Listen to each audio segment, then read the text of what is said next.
Hey everybody. So in my regular D&D game, my players sort of raided this warehouse that was run by a bunch of gangers who supposedly poisoned them, and they use this powerful drug. They use this knockout drug that they blow in people's faces, and it has the possibility to like wipe memories and make people very suggestible and things like that. So my players went into this warehouse and raided it, killed everybody, almost burned the place down, took some prisoners, escaped, and then they told me that there was two places where they were gonna. Well, when they get out of town, there's two places where they can go. They have a mountain hideout, which has an escape route, like a secret passage. So if somebody came up to the front and attacked them, they could easily escape out the back and be undetected. And then they have a farmhouse where they have some like orphans that they've adopted who are kind of like working on the farm, and they've already saved this town from a bandit invasion. And but where do you think they took their prisoners to experiment, on them with their drugs for a couple of days? But anyways, I wanted to make some wooden floor tiles. We've had multiple fights where it was like we're in a tavern, or like we're gonna have a fight, like these gangers are after them, they know this, and it's gonna be in like either the farmhouse or it's gonna be at the cabin, the hideout, So I thought it would be really nice to, it would speed things up to not have to draw everything. And also I would like to just have some wooden tiles that can go along with my existing dungeon tiles, where I can say, oh, this is the storeroom, this is the bar area, this is the kitchen, and this is like the living room or whatever. But I also want it to be legible. I want it to be readable, where I can say, okay, I go this far, and then I cast Burning Hands. So that's how I wanted it to be easily identifiable, readable for gameplay, and but also look like pretty nice, and it's real wood, and plus all I did was just stain it. There's no painting involved in this.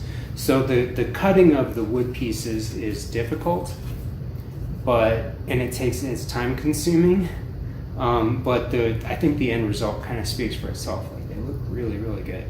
And then I think that I found a way to, when I do these videos, oftentimes I think like, okay, what if 12-year-old Steve was watching these videos and like he wanted to do this, didn't have access to like power tools and like just a cutting mat and an X-Acto knife.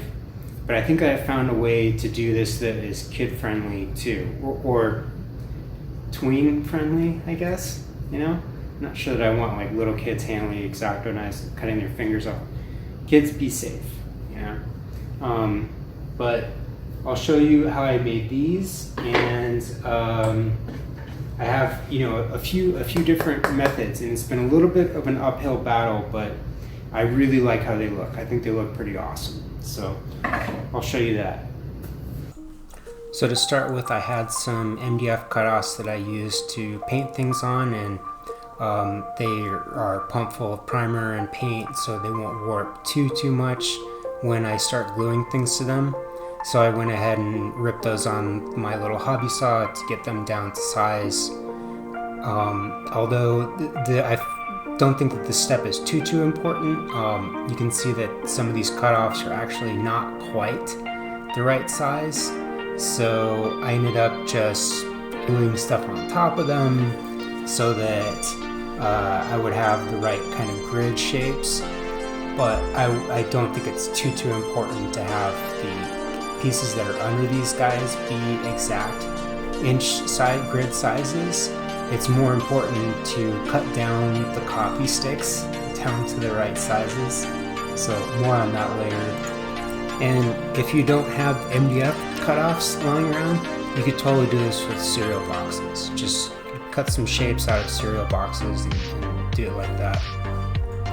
So after ripping down some pieces on the hobby saw and kind of playing around with them a little bit, I thought that I came up with kind of an elegant solution where I would offset these pieces, but it's nowhere near as legible as turning them side to side like I have them on the left.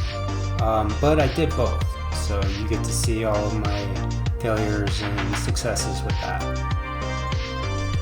So to start with, I'm going to lay out little grids, and you can see I kind of have my 1 inch mark there to see if I could do this and have it be successful, and it looked okay at this point. The thing is that the further I went along and tried to keep these guys on a 1 inch grid, the more kind of wonky the shapes got.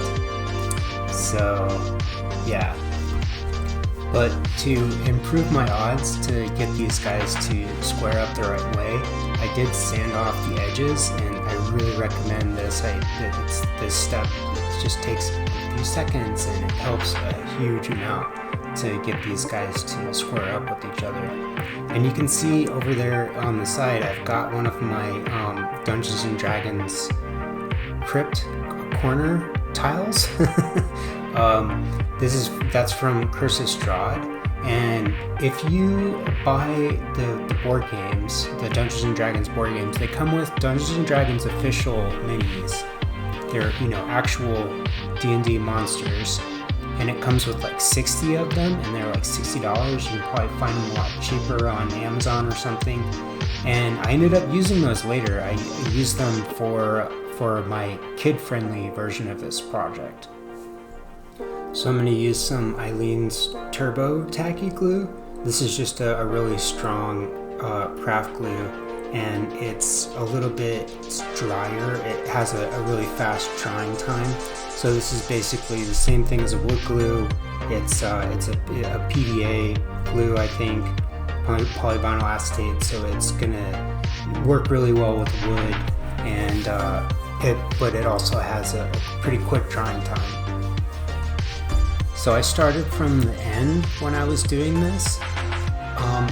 In the future, when I was doing these, I started from the middle because it helped to keep the wonkiness. It helped to keep the boards lined up better, to start in the middle and then work outwards instead of starting at one end and working my way towards the other end. So I found out with these kind of coffee sticks that you can get exactly 2 little 2-inch boards and then one other 1-inch board, and then the rest is just kind of wasted. It's a little cut off. But if you're going to do a project like this, I really recommend getting a cutting mat, something like this, that has the little grids on it, the little 1-inch grids. It just speeds everything up so much.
Okay, so after leaving this guy overnight to dry, I was worried about this. I was worried about a couple of things. I was worried about sort of shifting everything to one direction or the other to where it's not straight anymore. I was worried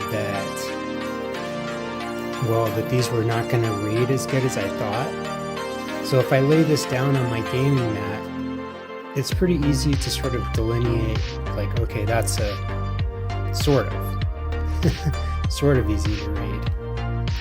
But if you like count one in, but the board warped as well, and I thought that this was kind of pumped full of enough paint that it wouldn't warp anymore, and that, you know, it would be sort of stable if I started gluing stuff to it.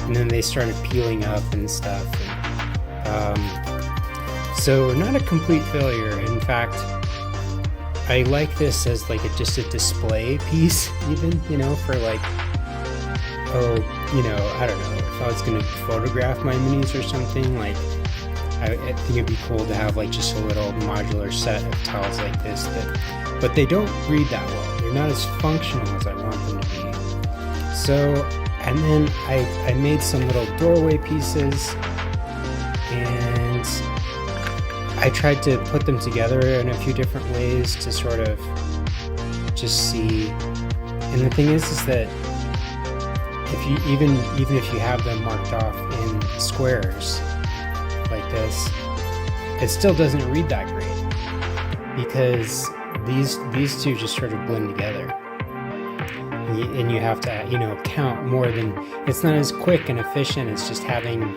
something, you know, go boom boom boom, you know, exactly. So I think that this is the final iteration of this design.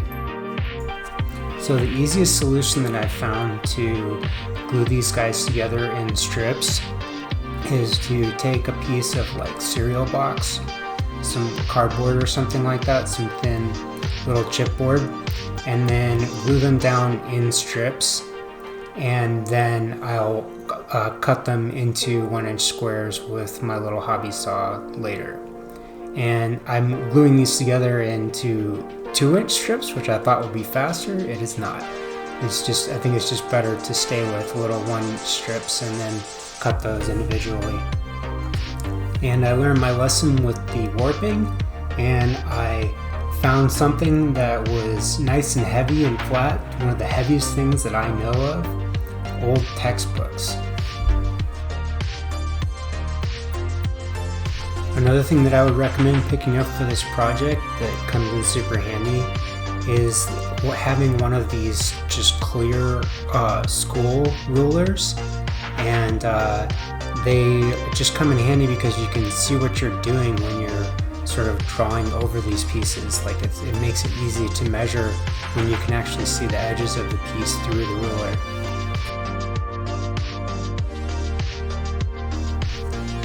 So now I'm going to take my little 1-inch squares, and then I'm going to go ahead and offset them.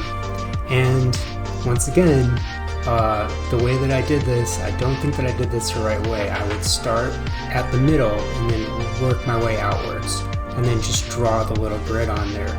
But I thought, oh, it's fine, they're 1-inch pieces, I can just sort of line them up using my my cutting mat, you know, it'll be fine. So always plan ahead.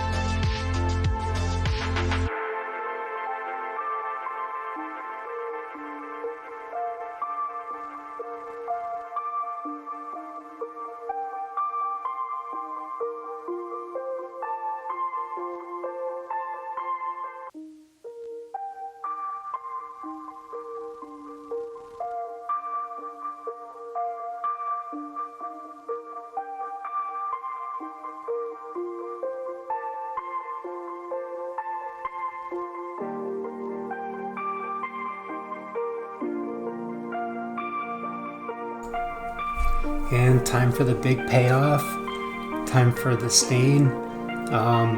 So what I'm going to do is I'm just going to sand these guys a little bit to kind of open up the wood grain a little bit so that it'll soak up the oils and sort of rub off the oils from like fingerprints, you know, or like from waxes or whatever kind of stuff was on the plastic bag when these guys were getting shipped. And what I'm using for this is just a scratch remover. It's like a dark kind of furniture wood polish, and it has a stain and it has a little bit of oil. And I'm actually adding some walnut oil to this, and then I'm kind of mixing it together with the stain before I put it on. And it's important to note that with stains, you can always go darker, but you can't go lighter. So start out with a lighter stain and then get darker as you go.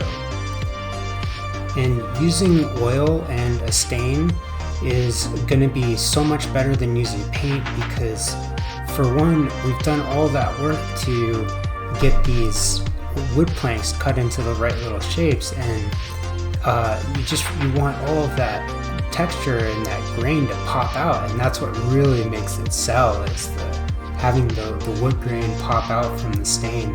And also the stain will kind of seep into those cracks in between the boards to delineate where the grid is supposed to be. And I have walnut oil and furniture polish and stuff like that. I've done a fair amount of woodworking projects in the past. It's the kind of stuff that I have lying around. But if you have linseed oil, or probably even just cooking oil, you could add a little bit of a cooking oil to a dark stain, and this is actually going to protect the finish later.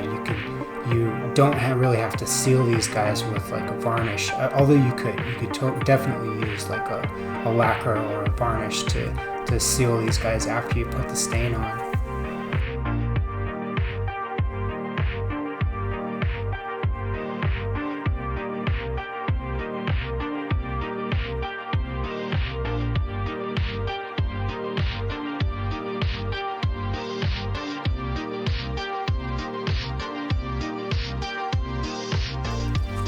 And I had some offending little cracks in between my floorboards.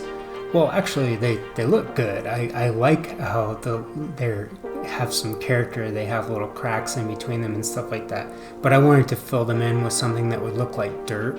So I used some spackling putty, and it's just the stuff that you get to patch up like holes in your walls from sticking nails in them to hang pictures and things like that.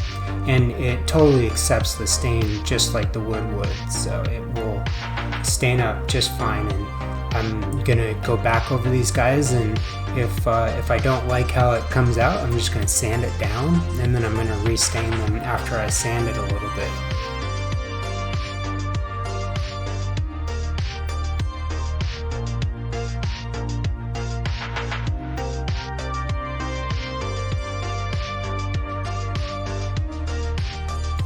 And I mentioned before how these guys can get kind of wonky because they aren't exactly inch squares. If you want to fix how the wonkiness comes out, all you have to do is just sand down the sides. My inner woodworker was loving this project, just having a blast. And with everything that I learned, I made a trip to Hobby Lobby and found things that were going to be much easier to work with. So first off, I grabbed some little wood coffee stir sticks that are exactly the same size, and then I grabbed a piece of basswood. And basswood is, while still technically a hardwood, I think, or maybe it's not a hardwood, I don't know.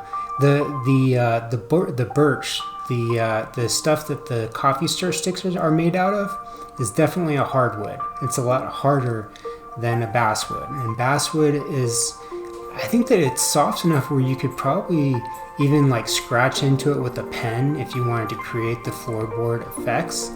And then I'm going to use my Versus Straw dungeon tiles, and I'm going to cut up some pieces, since they've made it so easy for me, and cut everything into little 1-inch strips. I'm just going to cut the piece of basswood into 1-inch strips, and then I'm just going to glue those straight down to the dungeon tiles that already have the grid laid out on them and everything. And the part that makes this project, or this part of the project, a little bit more kid-friendly, and I say that while I have this X-Acto blade in my hand, is that you can cut these pieces with an X-Acto. You don't necessarily need to use power tools, or you can just run the X-Acto blade through it, and then you can score these pieces, and just it's soft enough to where you can do it without really working too hard at it. You just run the blade through it a few times, and you'll get through it. if you are going to do this part of the project with an X-Acto, I would recommend getting one of these blades that has this kind of beveled edge on it. It just makes it a lot easier to sort of push down and cut through something if you have a rounded edge and a little bit thicker blade. And I'll just say my little piece about scalpel safety here. Always make sure that you're cutting down and towards yourself, and do not push too hard, because you can cut right through and go into your leg or something where you have an artery, and then you're gonna die, and then your family's gonna sue me, and it's just gonna be this huge mess, and nobody wants any of that. If you do have access to power tools, like a little hobby saw like this, it makes pretty short work of these guys. Like, it just flies through them like butter. Definitely pretty satisfying. And one of the nicest things about having these little tiles to work with from the Dungeons & Dragons board games is that they've already cut them all down to size for you. They have the little grids laid out on them, and yeah, it makes it pretty easy. This is definitely the easiest way that I've found to make these actual wood tiles so far. I'm not too sure. I'm still haven't decided how much I like the actual interlocking parts though. And I've learned my lesson too, and from now on I'm working from the inside out. And also I'm trying to lay these guys so that their wood grain will go against each other. In other words, they're all cut from the same piece of wood, but they do have some grain. It runs one direction, so I'm trying to make it so that you can differentiate when you look at the tiles that there is two different directions of the wood grain. But I learned my lesson, and it didn't make too much of a difference with these pieces because they're exactly 1 inch square, and working outwards, they've already got all the grids laid out on them and everything, but better safe than sorry at this point. So I'll show you what these guys look like when they're stained up. The only thing about this is that these little hooks and how they key together, it's not as easy as you would think. You kind of have to finagle the pieces and sort of twist them so that they will actually key together. Whereas with the other dungeon tiles, you can just plop them down on your gaming mat and then draw walls around them or whatever. And also the stain just doesn't look as good. It doesn't look as good as the birch does, so, which is to be expected. I knew that all along, but this is definitely the most kid-friendly of all of these versions of these tiles, the easiest to do.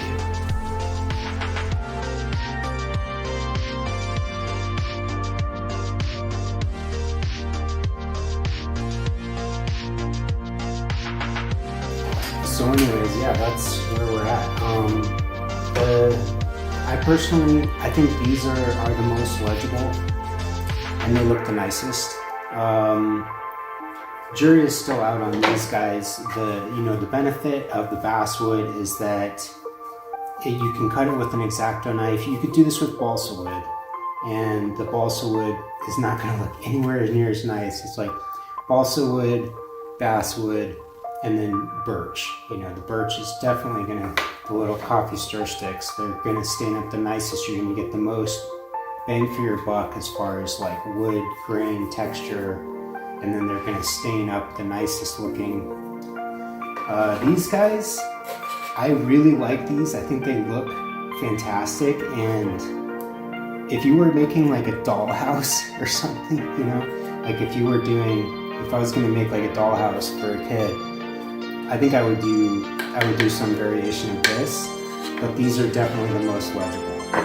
But if you don't have access to power tools and you want to do something like this, these D&D board games, they go for like $60, and they typically come with like 60 minis. And then if you want to make some nice looking tiles, jury's still out on these guys, like the interlocking thing. Like, my players don't throw tiles around, they gingerly move minis around, and I have had people where they killed a monster and then they threw it at me, that I spent a fair amount of time painting, but they were excited because it was a tough fight. But Yeah, I hope you feel inspired. Thanks for watching, and take care of yourselves until next time I see you or you see me.